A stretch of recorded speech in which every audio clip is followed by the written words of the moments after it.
ಜಗತ್ತಿನ ಉಳಿದೆಲ್ಲ ಜನಾಂಗಗಳಿಂದಲೂ ನಾವು ಪ್ರತ್ಯೇಕವಾಗಿದ್ದುದೇ ನಮ್ಮ ಅಧೋಗತಿಗೆ ಕಾರಣ. ಓಂ ಶ್ರೀ ಗುರುಭ್ಯೋ ನಮಃ. ಹರಿ ಓಂ. ಸ್ವಾಮಿ ವಿವೇಕಾನಂದರು ದಿವಾನರಾದಂತಹ ಶ್ರೀ ಹರಿದಾಸ್ ವಿಹಾರಿದಾಸ್ ದೇಸಾಯಿ, ಶ್ರೀ ಹರಿದಾಸ್ ವಿಹಾರಿದಾಸ್ ದೇಸಾಯಿ ಅವರಿಗೆ ಅಮೇರಿಕದ ಚಿಕಾಗೋದಿಂದ 15 ನವೆಂಬರ್ 1894 1894 ಬರೆದ ಪತ್ರದ ಒಂದು ಭಾಗ ಇಂತಿದೆ. ನೀವು ಯುರೋಪಿಗೆ ಬರುವ ಸಂಭವವಿದೆ ಎಂದು ತಿಳಿದು ನನಗೆ ತುಂಬ ಸಂತೋಷವಾಯಿತು. ಹೇಗಾದರೂ ಮಾಡಿ ಬನ್ನಿ.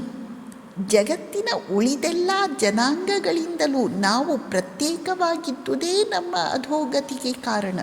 ಜಗತ್ತಿನ ಉಳಿದ ಎಲ್ಲ ಜನಾಂಗಗಳಿಂದಲೂ ನಾವು ಪ್ರತ್ಯೇಕವಾಗಿದ್ದುದೇ ನಮ್ಮ ಅಧೋಗತಿಗೆ ಕಾರಣ.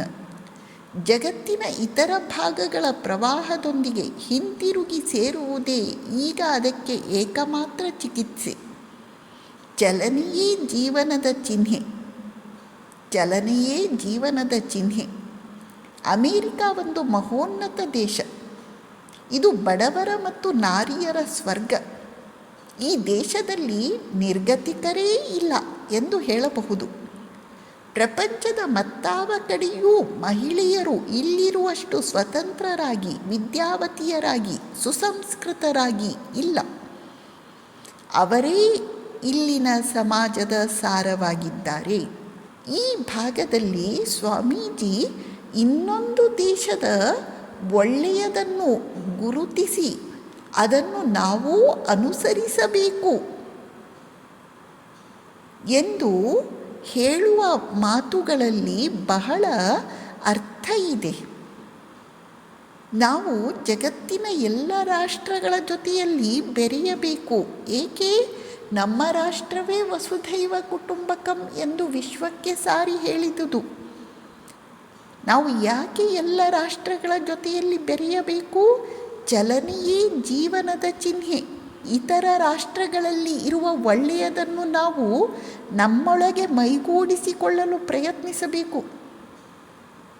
ಹೇಗೆ ಅಮೇರಿಕ ಬಡವರ ಹಾಗೂ ಸ್ತ್ರೀಯರ ಸ್ವರ್ಗವಾಗಿದೆಯೋ ಹಾಗೆ ನಮ್ಮ ದೇಶವು ಬಡವರ ಪಾಲಿಗೆ, ಸ್ತ್ರೀಯರ ಪಾಲಿಗೆ ಅನುಕೂಲಕರವಾಗಿ ರೂಪುಗೊಳ್ಳುವಂತಾಗಬೇಕು. ತನ್ಮೂಲಕ ನಮ್ಮ ಭಾರತ ವರ್ಷ ಸರ್ವತೋಮುಖ ಉನ್ನತಿಯನ್ನು ಸಾಧಿಸುವಂತಾಗಬೇಕು ಎಂಬ ವಿಷಯದಲ್ಲಿ ಸ್ವಾಮೀಜಿಯವರ ಕಳಕಳಿ ಅಗಾಧವಾದದ್ದು. ನಮಸ್ಕಾರ.